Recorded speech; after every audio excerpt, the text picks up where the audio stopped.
PART0 오프닝. 잠을 잘 자야 치매를 예방할 수 있습니다.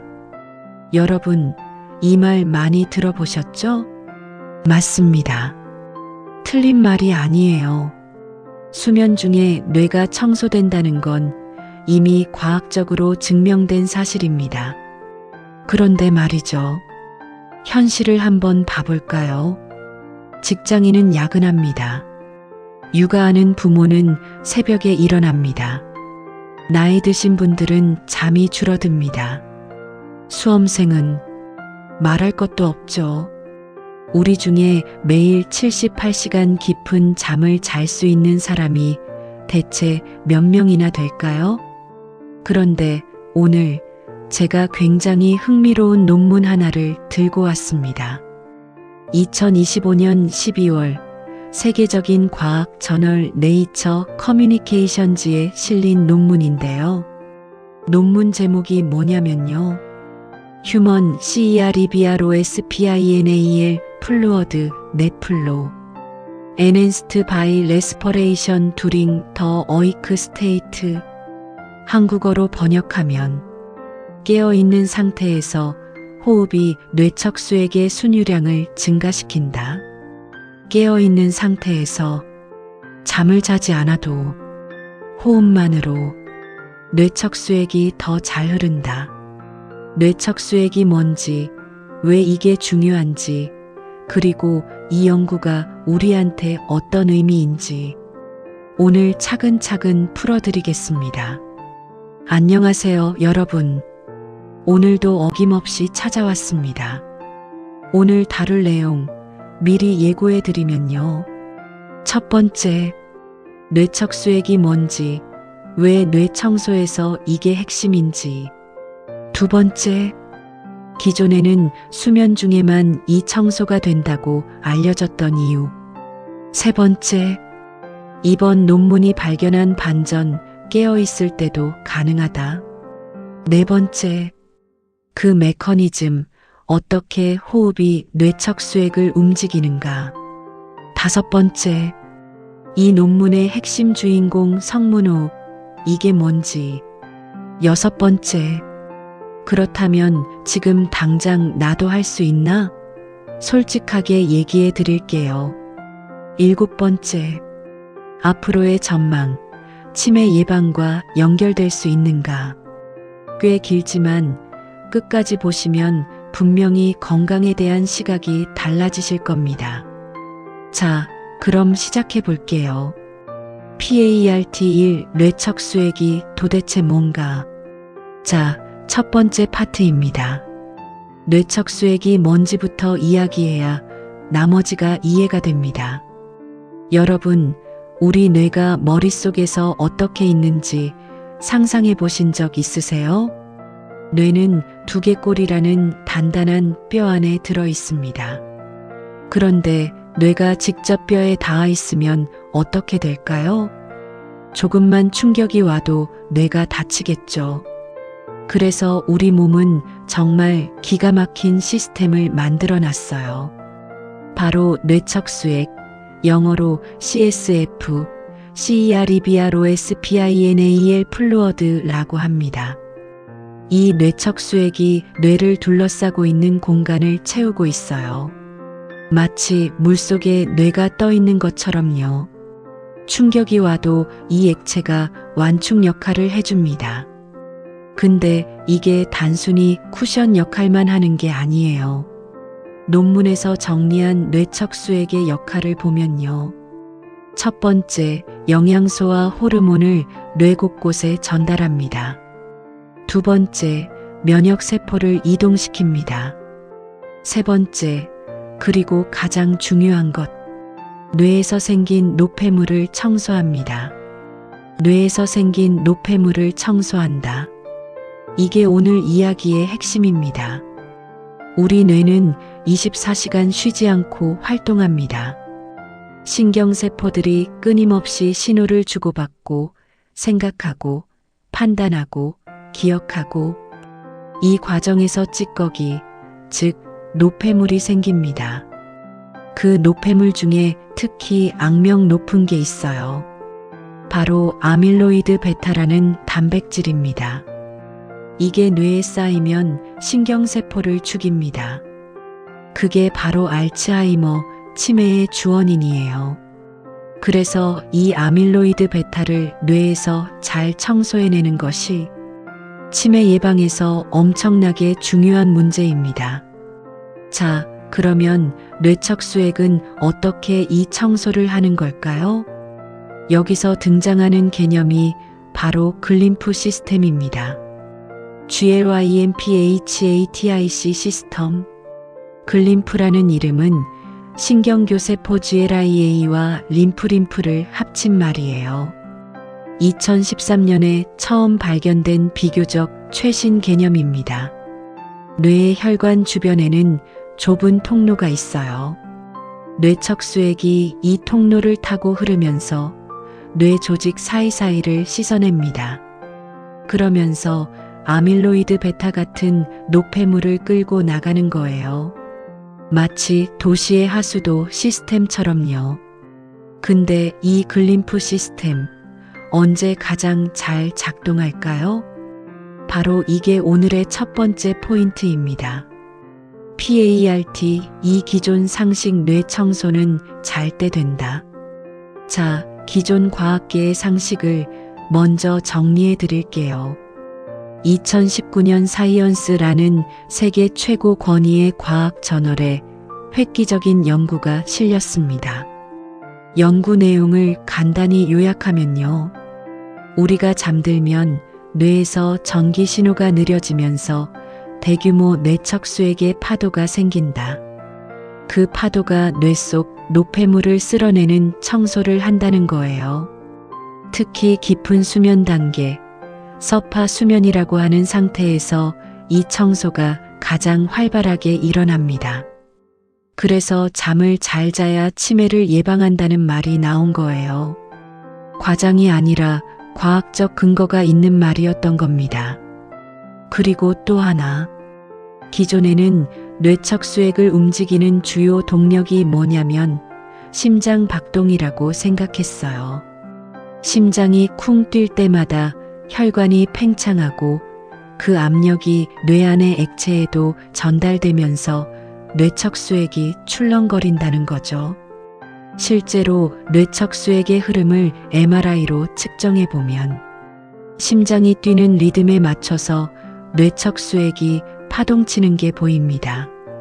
정리하면 기존 상식은 이랬어요. 뇌척수액은 주로 심장 박동으로 움직이고 뇌 청소는 주로 수면 중에 일어난다. 이게 2025년까지 과학계의 주류 견해였습니다. 그런데 연구자들이 조금씩 이상한 걸 발견하기 시작했어요. 심장 박동만으로는 설명이 안 되는 뇌척수액의 움직임이 있다. 특히 호흡을 할 때 뭔가 다른 일이 일어나고 있다는 거예요. PART3 첫 번째 반전 호흡도 뇌척수액을 움직인다. 자, 여기서 첫 번째 반전이 등장합니다. 최근 몇 년간 과학계에서 주목받기 시작한 사실이 있어요. 호흡, 숨을 쉬는 것만으로도 뇌척수액이 움직인다는 겁니다. 어떻게 그게 가능하냐고요? 생각해 보세요. 우리가 숨을 들이쉬면 폐가 팽창합니다. 흉강, 즉 가슴 속 공간의 압력이 변해요. 이 압력 변화가 혈관을 타고 뇌 안까지 전달됩니다. 좀 더 구체적으로 말씀드리면요. 숨을 들이쉴 때 흉곽 내 압력이 낮아지면서 정맥 혈액이 심장으로 더 잘 돌아옵니다. 이걸 정맥 환류 비너스 리턴이라고 해요. 정맥 혈액이 잘 빠져나가면 뇌 안의 공간에 변화가 생기고 뇌척수액이 움직이는 겁니다. 실제로 연구들을 보면 숨을 들이쉴 때 뇌척수액이 머리 쪽으로 올라가고 숨을 내쉴 때는 내려가는 패턴이 관찰됩니다. 호흡이 일종의 펌프 역할을 하는 거예요. 이 발견이 왜 중요하냐면요. 심장 박동은 내가 조절할 수 없잖아요. 내가 의식적으로 심장을 더 세게 뛰게 할 수는 없으니까요. 근데 호흡은 달라요.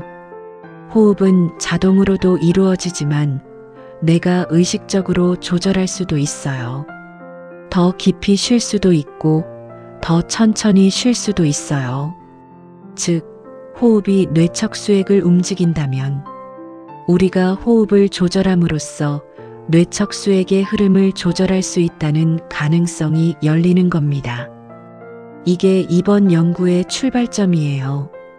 그런데 여기서 또 하나의 중요한 질문이 생깁니다. 호흡이 뇌척수액을 움직인다는 건 알겠어. 근데 그건 자는 동안에도 마찬가지 아닌가? 자는 동안에도 숨을 쉬니까. 맞는 말입니다. 그런데 이번 연구는 특별히 깨어있는 상태를 주목했어요. 왜냐하면 지금까지 대부분의 연구가 수면 중이나 마취 상태에서 이루어졌거든요. 깨어있는 사람이 스스로 호흡을 조절할 때 무슨 일이 일어나는지를 직접 MRI로 측정한 연구는 많지 않았어요. 그리고 특히 장기간 호흡 훈련을 받은 사람과 일반인을 비교한 연구는 거의 없었습니다. 그래서 이번 연구가 나온 거예요. PART-4 이번 논문의 연구팀과 연구 배경. 자, 이제 이번 논문 이야기를 본격적으로 해볼게요. 이 연구를 진행한 곳이 어디냐면요. 메이오 클리닉입니다.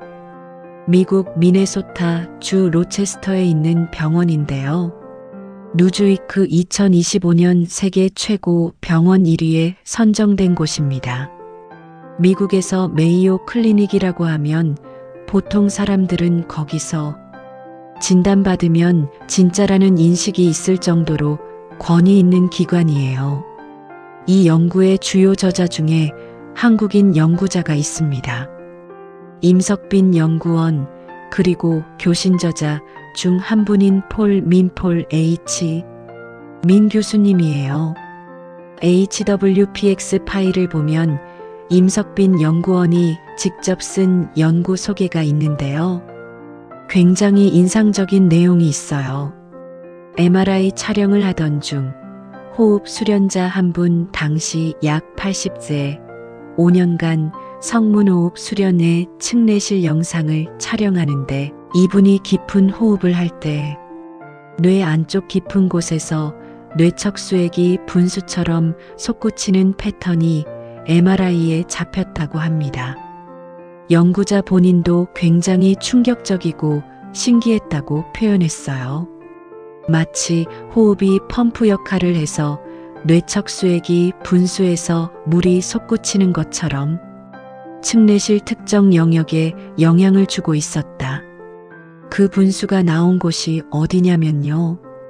측내실과 제3내실을 연결하는 먼로 구멍이라는 아주 좁은 통로 근처였다고 합니다. 이 경험에서 영감을 얻어서 호흡이 정말로 뇌 깊은 곳에 뇌척수액까지 영향을 주는지를 체계적으로 연구하게 됐다는 거예요. 굉장히 흥미롭지 않나요? 세계 최고의 병원 메이오 클리닉에서 MRI를 찍다가 80세 호흡 수련자의 뇌에서 분수 현상을 발견하고 그게 논문으로 이어진 거잖아요. 과학은 이렇게 예상치 못한 곳에서 시작되기도 합니다. PART-5 성문호흡이란 무엇인가? 자, 여기서 이번 연구의 핵심 주인공, 성문호흡에 대해 알아봐야 합니다. 성문호흡, 들어보신 분 계세요? 아마 많은 분들한테 생소한 이름일 거예요. 저도 이 논문을 보기 전까지는 잘 몰랐어요. 성문호흡은 아랫배, 즉 하복부를 중심으로 하는 호흡법입니다. 논문에서는 로어 벨리 마이너스 센터드 브리딩 프랙터스라고 표현했어요. 가늘고 길고 깊게. 이 세 가지가 핵심이에요. 가늘게 쉬고 길게 쉬고 깊게 쉰다. 논문에 따르면 성문호흡의 흡기 대 호기 비율이 약 64라고 합니다. 들이쉬는 시간 6, 내쉬는 시간 4 정도 되는 거죠.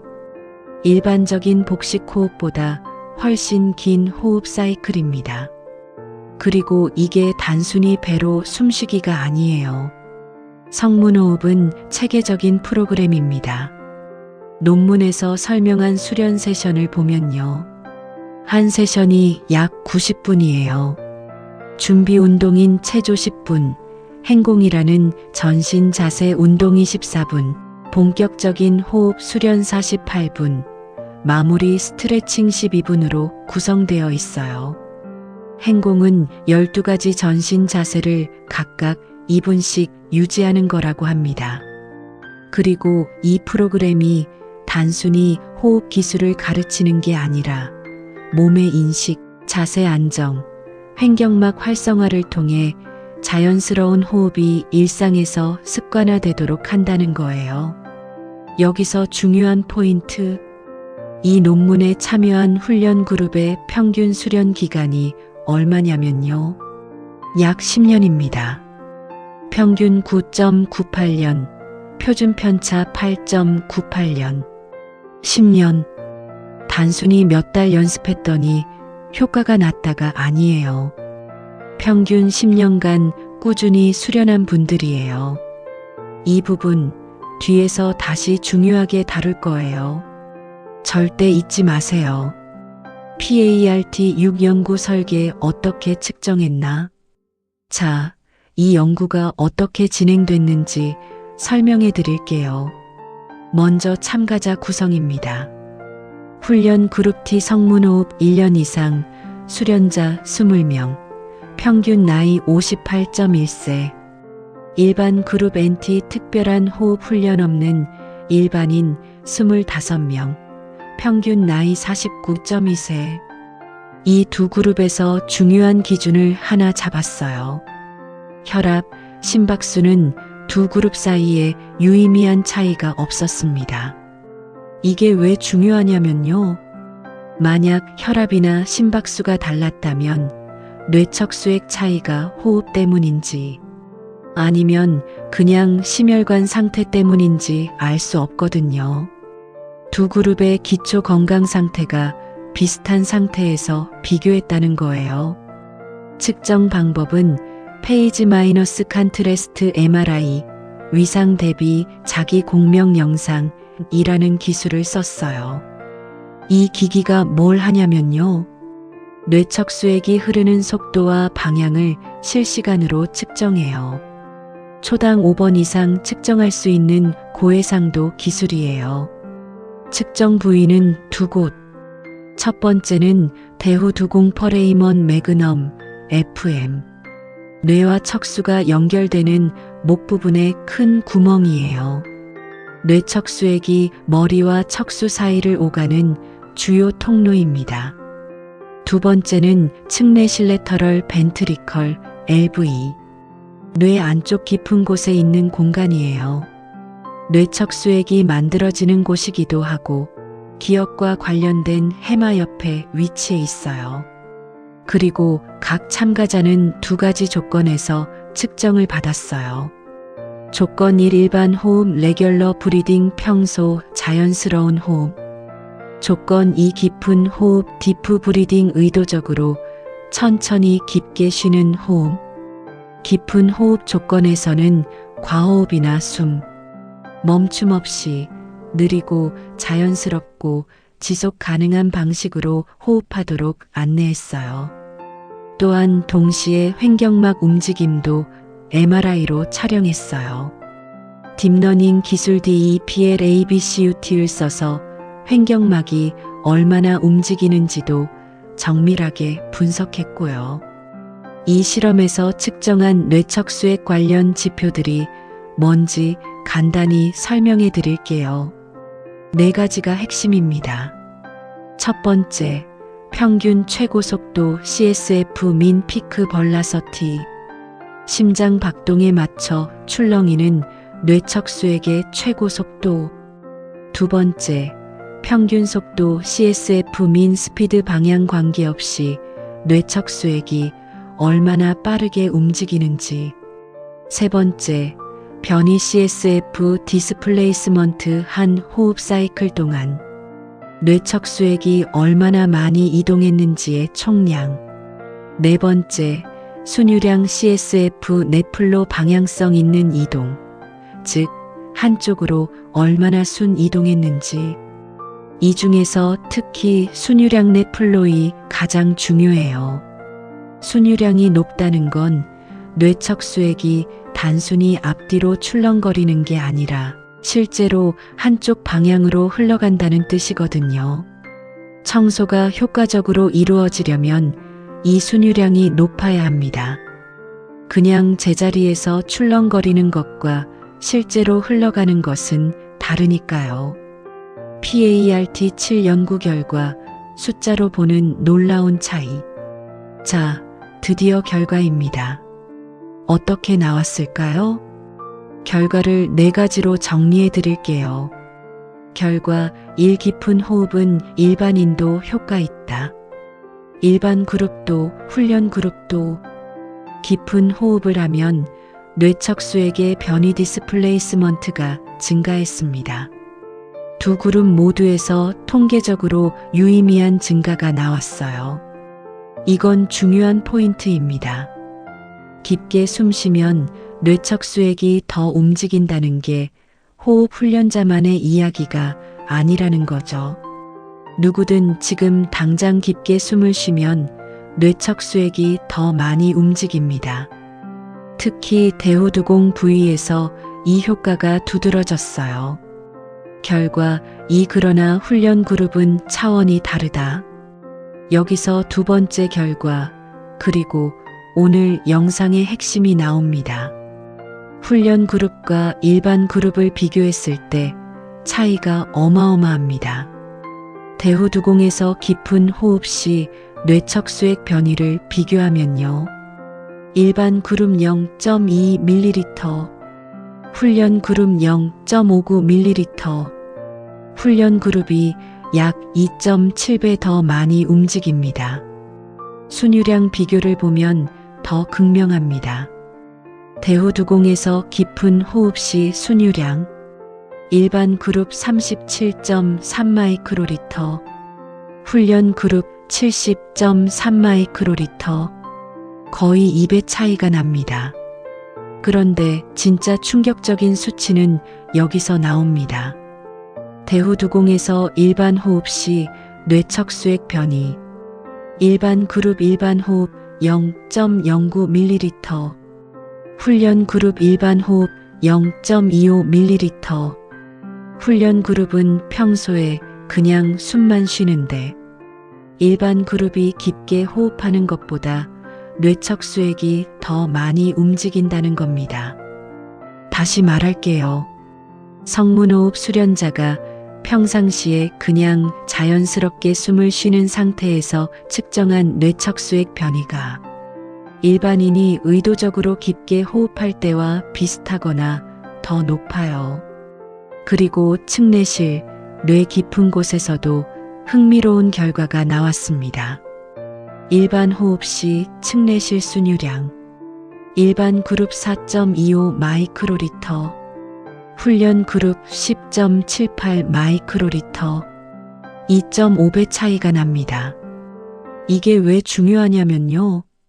측내실은 뇌 안쪽 깊은 곳이에요. 기억과 관련된 해마 바로 옆에 위치해 있어요. 일반적으로 뇌 깊은 부위는 심장 박동이나 호흡의 영향이 상대적으로 덜하다고 알려져 있었어요. 그런데 훈련된 호흡을 가진 사람은 이 깊은 부위에서도 뇌척수액이 훨씬 잘 흐르고 있다는 거예요. 결과 3. 가장 중요한 호흡 요소는 흡기 길이와 횡격막 움직임. 연구팀이 어떤 호흡 요소가 뇌척수액 흐름과 가장 관련 있는지 분석했어요. 답은 2가지입니다. 첫 번째, 흡기 길이. 즉 들이쉬는 시간이 길수록 좋다. 두 번째, 횡격막 이동거리. 횡격막이 많이 움직일수록 좋다. 훈련 그룹의 일반 호흡 중 흡기 길이를 보면요. 일반 그룹 일반 호흡 평균 2.65초, 훈련 그룹 일반 호흡 평균 5.05초, 거의 2배 길어요. 횡격막 이동 거리도 마찬가지입니다. 훈련 그룹이 일반 그룹보다 거의 2배 많이 움직입니다. 그리고 호흡수도 달라요. 일반 그룹 일반 호흡 분당 14.1회, 훈련 그룹 일반 호흡 분당 8.4회. 훈련 그룹이 훨씬 느리게 숨쉬고 있어요. 그런데 여기서 중요한 게 있어요. 이분들한테 천천히 숨 쉬세요라고 지시한 게 아니에요.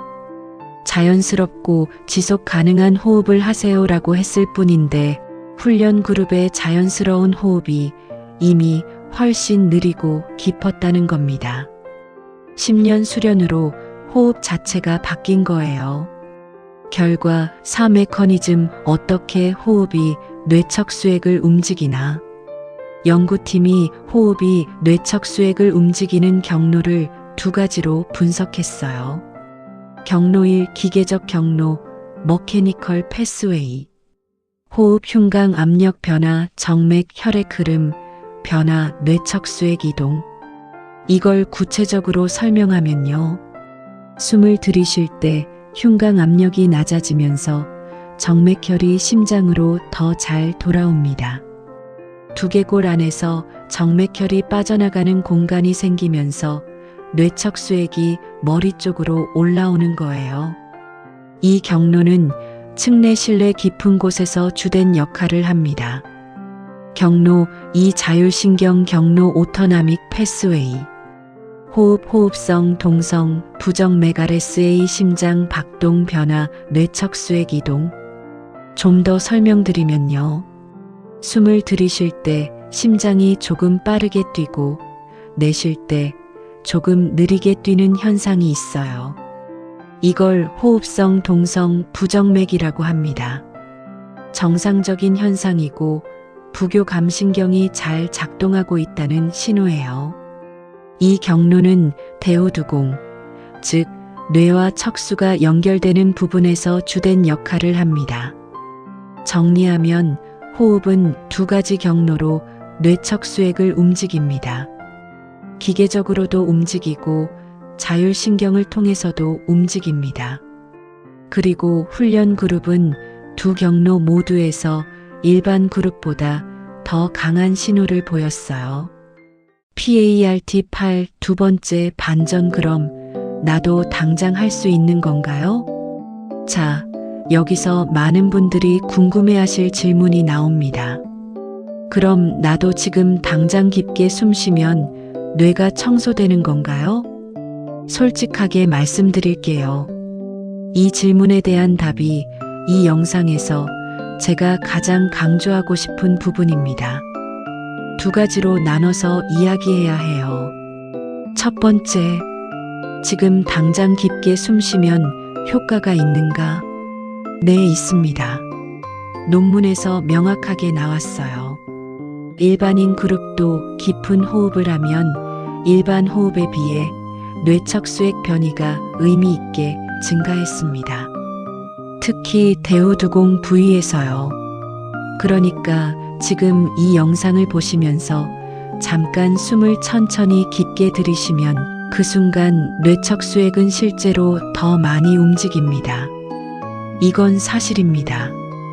그러나 2번째, 수련자 수준의 효과를 단기간에 얻을 수 있는가? 이건 아직 증명되지 않았어요. 논문에 참여한 훈련 그룹은 평균 10년 수련자입니다. 이분들의 뇌척수의 흐름은 단순히 깊게 숨 쉬어서 좋아진 게 아니에요. 평상시 호흡 자체가 바뀌었어요. 그냥 일상에서 자연스럽게 숨 쉬는데 그 숨이 이미 더 깊고 더 느리고 횡격막을 더 많이 쓰고 있어요. 이건 의식적으로 지금 깊게 쉬어야지 하는 게 아니라 수년간의 수련을 통해 호흡 패턴 자체가 바뀐 겁니다. 비유를 들어볼까요? 수영 선수가 물속에서 효율적으로 움직이는 건 지금 팔을 이렇게 저어야지 의식적으로 생각해서가 아니에요. 수년간의 훈련으로 몸이 기억하고 있는 거잖아요. 마찬가지예요. 성문호흡 수련자는 호흡이 이미 몸의 습관으로 배어들었어요. 일상에서 그냥 숨만 쉬는데 그 숨이 이미 뇌척수액을 활발하게 움직이는 방식이 된 거예요. 논문에서 또 하나 흥미로운 사실이 나오는데요. 수련 기간과 뇌척수액 흐름, 지표 사이의 상관관계가 통계적으로 유의미하지 않았다고 해요. 즉, 10년 한 사람이 5년 한 사람보다 정확히 입에 더 좋다는 식의 선형관계가 아니라는 거예요. 이게 뭘 의미하냐면 수련 기간보다는 얼마나 제대로 호흡이 몸에 배어들었느냐, 즉 질적인 변화가 더 중요할 수 있다는 뜻으로도 해석할 수 있어요. 그래서 솔직하게 말씀드리면요. 오늘부터 복식 호흡 연습하면 효과 있나요? 어느 정도는 있을 겁니다. 당장 깊게 숨 쉬는 것 자체가 효과 있으니까요. 당장 수련자 수준의 효과를 기대할 수 있나요? 그건 과장이에요. 논문도 그렇게 말하지 않아요. 장기적으로 꾸준히 하면 의미 있는 변화가 올 수 있나요? 이 연구가 보여주는 가능성은 네, 그럴 수 있다는 겁니다. 그리고 여기서 꼭 말씀드려야 할 주의사항이 있어요. 연구팀이 논문에서 직접 언급했어요. 훈련받지 않은 사람이 의도적으로 호흡수를 줄이려 할 경우 혈중 이산화탄소 농도가 올라가고 불규칙하거나 불안정한 호흡이 발생할 수 있다. 그러니까 나도 분당 8번으로 숨 쉬어야지라고 억지로 따라하시면 안 됩니다. 이 연구에서 훈련 그룹의 느린 호흡은 억지로 조절한 게 아니라 수련을 통해 몸이 자연스럽게 적응한 결과예요. PART9 그렇다면 우리가 당장 할 수 있는 것은? 자, 그럼 현실적으로 우리가 지금 할 수 있는 게 뭔지 이야기해 볼게요. 이 연구 결과와 기존 연구들을 종합해서 과장 없이 솔직하게 말씀드릴게요. 할 수 있는 것일 지금 이 순간의 깊은 호흡. 논문에서 나온 결과를 보면 일반인도 깊게 숨 쉬면 뇌척수액이 더 많이 움직입니다. 그러니까 하루 중 몇 번이라도 의도적으로 깊은 호흡을 하는 건 의미가 있어요. 어떻게 하면 되냐면요. 억지로 빠르게 숨 쉬거나 과호흡하지 마세요. 그냥 배가 부풀어 오를 정도로 천천히 들이쉬고 자연스럽게 내쉬는 것. 특히 들이쉴 때 배, 즉 복부가 먼저 나오고 그 다음에 가슴이 올라오는 느낌으로. 이게 횡격막을 쓰는 호흡입니다. 논문에서 가장 중요한 두 가지 요소가 흡기 길이와 횡격막 이동이었잖아요. 들이쉬는 시간을 조금 늘리고 배를 써서 숨 쉬는 것. 이 두 가지만 해도 뇌척수의 흐름에 긍정적인 영향을 줄 수 있어요. 할 수 있는 것, 이 일상 속 무의식적 호흡에 관심 갖기. 지금 자신의 호흡을 한번 체크해 보세요. 지금 이 순간 숨을 쉬고 계신 게 느껴지시나요? 배가 움직이고 있나요? 아니면 가슴만 움직이고 있나요? 많은 분들이 평소에 가슴으로만 얕게 숨 쉬고 있어요. 컴퓨터 앞에 구부정하게 앉아 있으면 더 심해지죠. 이걸 조금씩 바꿔나가는 것. 완벽하게 바꾸려고 할 필요 없어요. 그냥 하루에 한 번, 지금 내가 어떻게 숨 쉬고 있는지 인식하는 것만으로도 시작입니다. 할 수 있는 것 3 정식 호흡 훈련 프로그램에 관심 갖기. 만약 이 영상을 보고 진지하게 관심이 생기셨다면 정식으로 배워보시는 걸 권해드려요. 그런데 여기서 한 가지 중요한 점을 짚어드려야 해요. 이 연구에서 놀라운 결과를 보여준 것은 성문호흡 프로그램입니다. 성문호흡 수련자들이 보여준 뇌척수의 흐름의 변화가 단순히 아랫배로 숨쉬는 방식 하나 때문에 생긴 결과라고 보기엔 무리가 있어요. 성문호흡 프로그램은 호흡 방식 외에도 의식 집중, 그리고 장기간 수련을 통해 몸 전체에 쌓이는 고유한 훈련 효과가 통합적으로 작용하는 체계적인 프로그램이거든요. 쉽게 말해서 컴퓨터로 비유하자면 좋은 하드웨어와 소프트웨어만 있다고 되는 게 아니라 그 시스템을 제대로 돌리는 양질의 전기가 있어야 하듯이 성문호흡의 효과는 그 프로그램 전체가 통합적으로 작동할 때 나오는 겁니다. 그러니 나도 배를 쓰면서 천천히 숨 쉬면 같은 효과가 나겠지라고 단순하게 생각하는 건 이 연구 결과를 과도하게 일반화하는 거예요. 아랫배 호흡을 쓰는 다른 방법들도 호흡 자체로서 의미는 있을 수 있지만 이 논문에서 나온 수준의 효과가 동일하게 재현된다고 말하는 건 현재로서는 근거가 없어요. 이 연구는 어디까지나 성문호흡 프로그램을 장기간 수련한 분들을 대상으로 한 결과입니다. 그 점을 정확하게 기억해 두셔야 해요.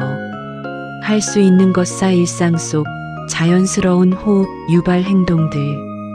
논문에서 정말 재미있는 언급이 있어요. 한숨, 딸꾹질, 기침, 하품, 재채기, 웃음. 이것들이 모두 강한 횡격막 운동과 긴 호흡 패턴을 만들어낸다고 해요. 그리고 이런 행동들이 순간적으로 강한 흉곽 내 압력 변동을 만들어내면서 뇌척수액을 움직인다는 거예요. 연구팀은 이것들이 우리가 의식하지 못하는 사이에 평생 뇌 청소에 기여해왔을 가능성이 있다고 했어요. 그러니까 크게 웃을 때 실컷 웃는 게 뇌 건강에도 좋을 수 있다는 거잖아요. 우리 몸은 정말 정교하게 설계되어 있는 것 같지 않나요? PART-10 왜 이게 중요한가? 수면과의 관계, 노화와의 관계. 자, 이제 이 연구가 왜 중요한지 큰 그림에서 이야기해 볼게요. 첫 번째로 나이가 들면 어떤 일이 벌어지냐면요. 논문에서도 언급했지만 나이가 들수록 뇌척수액의 흐름이 줄어든다는 게 기존 연구들에서 밝혀져 있어요. 왜냐면 혈관이 딱딱해지고 심장의 펌프 기능이 약해지고 호흡 기능도 떨어지기 때문이에요. 그런데 이것들이 뇌척수의 흐름을 줄이고 결과적으로 뇌 노폐물 청소 능력을 떨어뜨릴 수 있습니다. 두 번째로 수면 문제입니다. 앞에서 뇌 청소는 수면 중에 주로 일어난다고 했잖아요. 그런데 나이가 들면 수면의 질도 떨어집니다. 깊은 수면이 줄어들어요.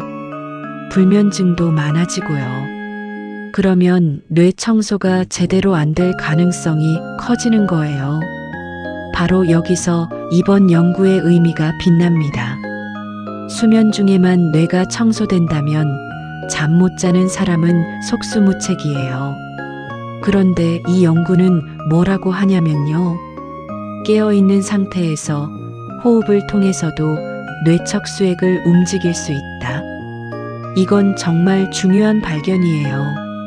수면에만 의존하지 않고 깨어있는 동안에도 뇌 건강을 위해 뭔가를 할 수 있는 가능성이 생긴 거거든요. 논문에서 또 하나 중요하게 언급한 게 있어요.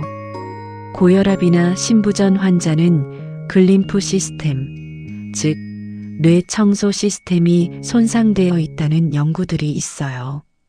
이런 분들은 심장이 뇌척수액을 제대로 움직여주지 못할 수 있어요. 그런데 호흡이 뇌척수액을 움직이는 또 다른 경로가 된다면 이런 분들한테도 호흡 훈련이 의미 있는 보완 수단이 될 수 있다는 거예요. 물론 이건 아직 추가 연구가 필요한 영역이에요. 그리고 이 연구에서 언급된 정말 흥미로운 다른 연구가 있어요. 2023년에 나온 연구인데요.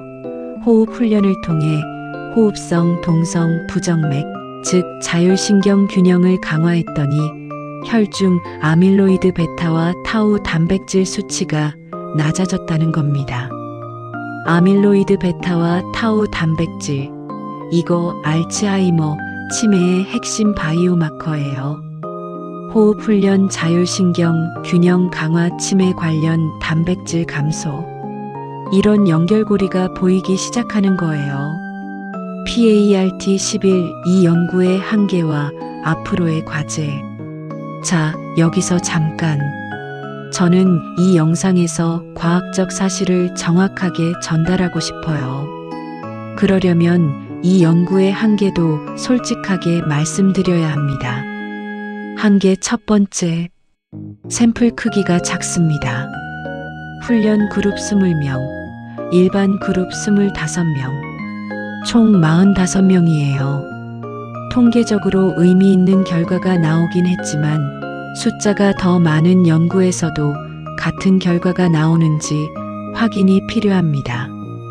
한계 두 번째, 훈련 기간과 효과의 인과관계가 불분명합니다. 훈련 그룹이 더 좋은 결과를 보였지만 이게 수련의 결과인지 아니면 원래부터 호흡이 좋은 사람들이 수련을 선택했을 가능성도 배제할 수 없어요. 진짜 인과관계를 증명하려면 일반인을 훈련시켜서 변화를 추적하는 연구가 필요합니다. 한계 세 번째, 뇌척수의 흐름 증가가 실제로 뇌 청소를 더 잘 시키는지는 직접 측정하지 않았어요.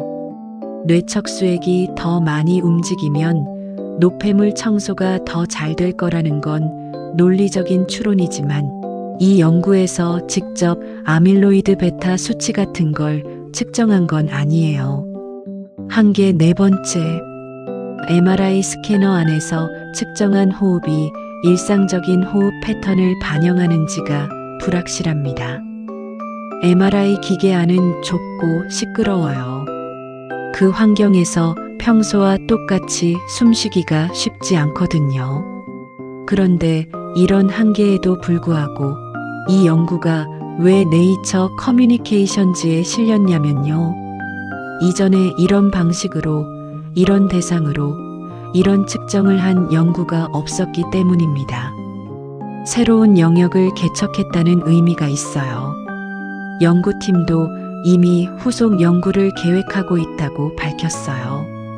치매 환자군을 포함한 다양한 임상 그룹을 대상으로 호흡이 뇌 건강에 미치는 영향을 더 깊이 연구할 예정이라고 합니다.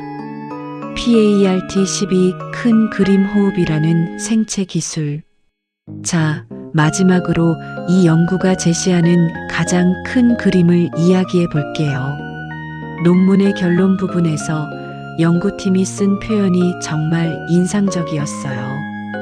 호흡 리듬이 뇌의 유체역학에 영향을 미치는 이 단순하지만 정교하게 조율된 메커니즘을 호흡 기술이라고 볼 수 있다. 호흡 기술. 우리가 매일 하는 숨쉬기가 사실은 뇌 건강을 관리하는 기술이 될 수 있다는 거예요. 약을 먹을 필요도 없고, 수술을 할 필요도 없고, 비싼 기기가 필요하지도 않아요. 내 몸 안에 이미 있는 기능을 잘 활용하는 것.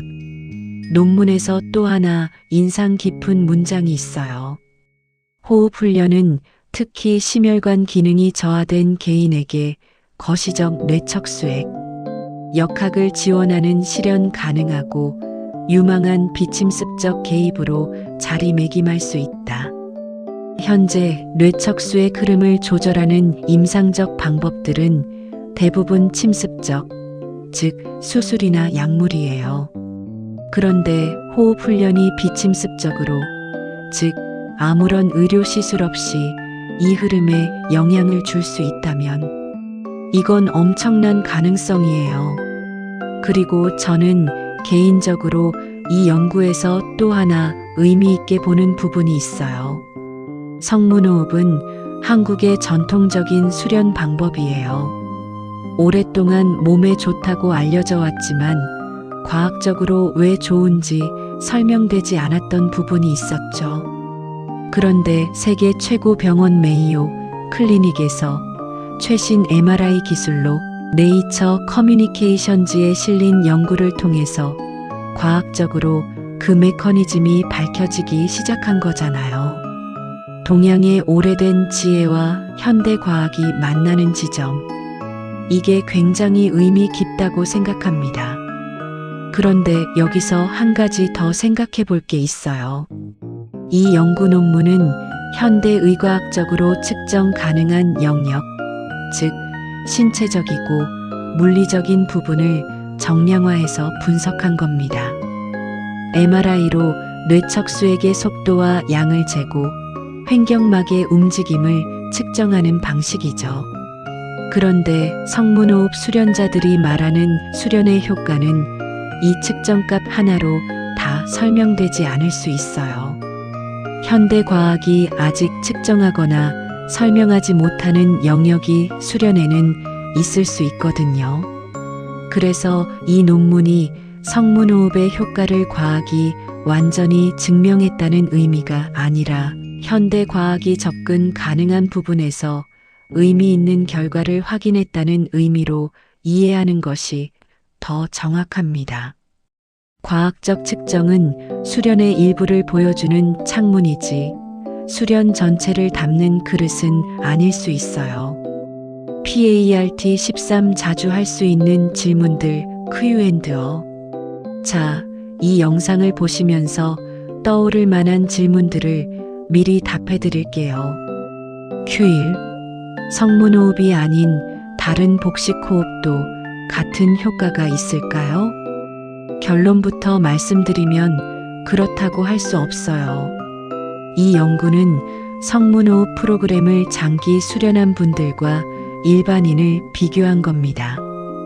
요가 호흡, 명상 호흡 등 다른 방법과 직접 비교한 게 아니에요. 논문에서 측정된 효과는 호흡 방식만의 결과가 아닙니다. 성문호흡 프로그램은 호흡 방식, 의식 집중, 그리고 장기 수련을 통해 몸 전체에 배어드는 고유한 훈련 효과가 통합적으로 작용하는 프로그램이에요. 아랫배를 쓰는 호흡이라는 형태적 유사성이 있다고 해서 같은 효과가 나온다고 할 수 없는 이유가 여기 있어요. 실제로 성문호흡 수련자들이 보인 결과 평상시 호흡만으로도 일반인의 깊은 호흡 수준을 넘는 뇌척수액, 흐름은 단순히 호흡 기법을 흉내낸다고 재현되지 않아요. 물론 어떤 형태의 깊은 호흡이든 단기적으로 뇌척수액을 조금 더 움직이게 할 수는 있어요. 하지만 이 연구가 보여준 수준의 효과는 성문호흡 프로그램 전체의 체계적인 수련이 만들어낸 결과로 보는 것이 맞습니다. Q2. 얼마나 오래 해야 효과가 나오나요? 이번 연구가 직접 이 질문에 답을 주지는 않아요. 흥미로운 점은 수련 기간이 길수록 효과가 크다는 선형 관계가 없었다는 거예요. 이건 두 가지로 해석할 수 있어요. 첫 번째, 어느 정도 수련하면 효과가 나고 그 이후엔 기간이 중요하지 않을 수 있다. 두 번째, 기간보다는 질, 즉 얼마나 제대로 호흡이 체득됐느냐가 더 중요할 수 있다. 현재로서는 단기간에 얼마나 효과가 나는지는 알 수 없고 이건 후속 연구가 필요한 부분이에요. Q3. 잠을 잘 자는 사람은 굳이 호흡 훈련이 필요한가요? 수면이 뇌 청소의 중요한 메커니즘이라는 건 여전히 사실이에요. 잠을 잘 자는 분이라면 이미 그 부분에서 좋은 조건을 갖춘 거예요. 호흡 훈련은 추가적인 보완 수단으로 볼 수 있어요. 또한 나이가 들수록 수면의 질이 자연스럽게 낮아지기 때문에 젊었을 때부터 좋은 호흡 습관을 기르는 것이 장기적으로 의미 있을 수 있어요. 큐사, 운동도 뇌척수의 흐름에 도움이 되나요? 이번 논문의 직접적인 연구 대상은 아니에요. 하지만 운동이 심혈관 건강을 개선하고 깊은 수면을 촉진하고 자율신경 균형을 도운다는 건 많은 연구에서 나왔어요. 운동, 수면, 호흡이 모두 뇌 건강의 중요한 요소라고 보는 게 맞을 것 같아요. 이것들이 서로 보완하는 관계일 거예요. 큐. 이 연구가 치매 예방에 적용될 수 있나요? 현재로서는 가능성이 있다는 단계예요. 이번 연구는 뇌척수의 흐름과 호흡의 관계를 보여준 거예요. 뇌척수의 흐름이 치매 예방과 직결된다는 건 여전히 추가 연구가 필요해요. 연구팀도 치매에 초점을 맞춘 후속 연구를 계획하고 있다고 밝혔어요. 지금 단계에서 이 호흡법으로 치매를 예방할 수 있다고 하는 건 과장이에요. 하지만 뇌 건강에 도움이 될 수 있는 과학적 메커니즘이 발견됐다는 건 맞아요. PART14 마무리 이 연구가 우리에게 던지는 메시지. 자, 오늘 꽤 긴 여정이었는데요. 마지막으로 정리해 드릴게요. 오늘 이야기의 핵심을 5문장으로 정리하면요. 첫 번째, 뇌척수액은 뇌를 청소하는 핵심 시스템이다. 두 번째, 기존에는 수면 중에 심장 박동에 의해 주로 이루어진다고 알려져 있었다. 세 번째, 2025년 메이오 클리닉 연구팀이 발견했다. 깨어있는 상태에서 호흡만으로도 뇌척수의 흐름이 크게 증가할 수 있다. 네 번째, 그 효과는 장기간 호흡 수련을 통해 평상시 호흡 자체가 변화했을 때 가장 극명하게 나타난다. 다섯 번째, 들이쉬는 시간이 길수록 횡격막을 많이 쓸수록 효과가 크다. 그리고 한 가지만 더 기억해 주세요.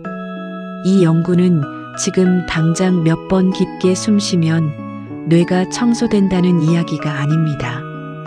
평소에 어떻게 숨 쉬느냐가 뇌 건강에 생각보다 훨씬 중요한 영향을 미칠 수 있다는 이야기입니다. 그 차이를 기억해 주세요. 우리는 평생 숨을 쉽니다. 하루에 약 2만 번, 70년 살면 약 5억 번. 그 수억 번의 호흡이 어떤 패턴을 갖고 있느냐에 따라 뇌 건강에 의미 있는 차이가 생길 수 있다. 이게 이 연구가 우리에게 던지는 메시지예요. 잠을 충분히 못 자도, 약을 먹지 않아도, 값비싼 의료시술을 받지 않아도 내 호흡 자체를 바꿔나가는 것이 뇌 건강을 위한 하나의 방법이 될 수 있다. 그리고 그 가능성을 과학이 조금씩 밝혀가고 있다. 저는 이 연구가 그 의미 있는 첫걸음 중 하나라고 생각합니다. 클로징. 오늘 영상 어떠셨나요? 저도 이 논문을 처음 접했을 때 굉장히 흥미로웠고, 동시에 이걸 어떻게 하면 과장 없이 정확하게 전달할 수 있을까 많이 고민했어요. 과학적 사실은 그것만으로도 충분히 놀랍거든요. 과장할 필요가 없어요. 혹시 이 주제에 대해 더 궁금한 게 있으시거나 이 논문을 직접 읽어보고 싶으신 분들은 댓글에 남겨주세요. 논문 정보는 영상 설명란에 링크해 두겠습니다. 그리고 이 영상이 유익하셨다면 좋아요와 구독 잊지 말아주세요. 좋은 과학 이야기 앞으로도 계속 가져오겠습니다. 다음 영상에서 만나요.